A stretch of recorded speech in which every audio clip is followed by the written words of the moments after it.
Salut, je m'appelle Olivier de Actively Messenger et aujourd'hui, on va apprendre à créer un cours dans Actively Messenger. Donc, je vais appuyer sur cours en haut ici dans le menu rose du haut. J'appuie sur tous les cours et événements et ça va m'amener à ma liste de tous mes cours. Donc, je vais appuyer sur le petit plus en bleu ici et j'appuie sur ajouter ici. Par la suite, je vais écrire le nom de mon cours, le prix affiché. Je peux aussi venir mettre un prix par cours. Donc, ça va être vraiment utilisé pour le prorata qu'on va pouvoir rajouter sur le formulaire d'inscription. Je peux mettre une limite du nombre maximal de participants, ce qui va bloquer l'inscription. Et si sur le formulaire on a activé la liste d'attente, les gens vont pouvoir s'inscrire à la liste d'attente, mais ça va vraiment bloquer à ce chiffre-là. Je peux aller choisir ou ajouter un nouveau code comptable et je peux aller choisir mes taxes que je dois charger sur ce montant-là. Il y a aussi les étiquettes. Donc, on peut aller créer des étiquettes. Je pourrais dire quand de jour ici, puis je vais aller créer mon étiquette. Et ça va être vraiment pour vous faciliter la tâche pour trouver les cours, mais aussi pour que vos clients puissent facilement trouver un cours lors de l'inscription. J'en parle un peu plus des étiquettes dans une autre vidéo.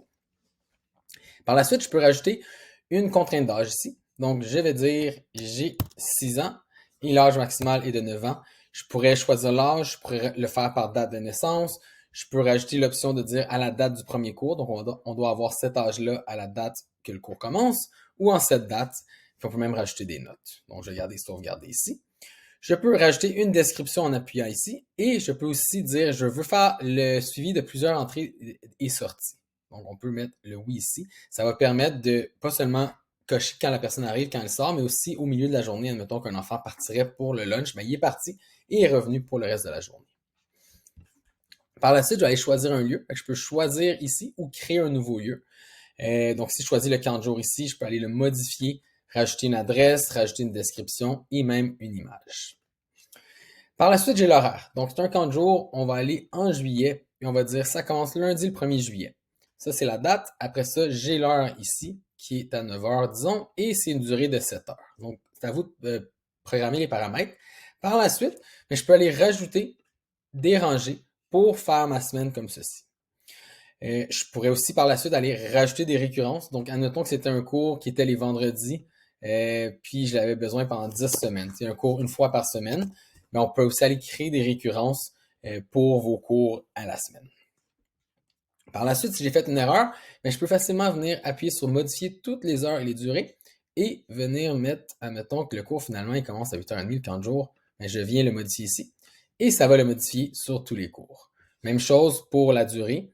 Et on peut aussi déplacer la durée. Donc ça va être utile quand on va dupliquer des cours. Mettons que je dupliquerai mon camp de jour. La seule différence, c'est le début. Je pourrais dire, hey, finalement, le cours commence le 8. Puis ça va pousser tous les jours de la semaine vers la semaine d'après.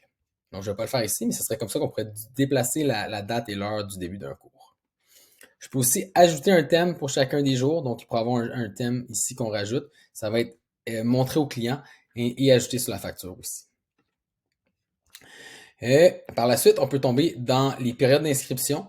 Donc, si je vais dans la période d'inscription ici, je peux dire, OK, je veux que les gens puissent s'inscrire à partir du 1er mai, je sais pas moi, à une certaine heure, et la fin des inscriptions. Donc, les inscriptions vont s'ouvrir à ce moment-là et vont se terminer à un autre moment pour ce cours spécifique-là.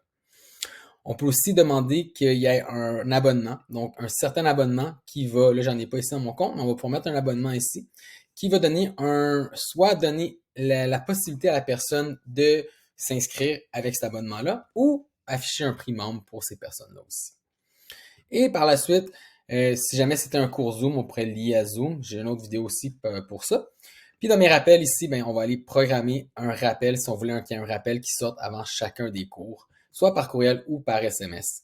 Si on veut un rappel avant le début de la session, encore une fois, j'ai un rappel plus, une vidéo plus spécifique pour ça parce qu'il y a vraiment un rappel. Ça, c'est vraiment un rappel à chacun des cours. Et finalement, on peut rajouter qui est assigné dans le fond à ce cours-là. Puis je vais aller rajouter Olivier. Donc Olivier, en tant que personnel, va avoir accès aux listes de présence. J'appuie sur créer et voilà, mon cours est créé. Si je veux y revenir pour faire des modifications, tout ce que j'ai à faire, c'est de venir le retrouver, appuyer dessus et venir faire les modifications au besoin. Donc voilà pour la création de cours dans Actively Messenger.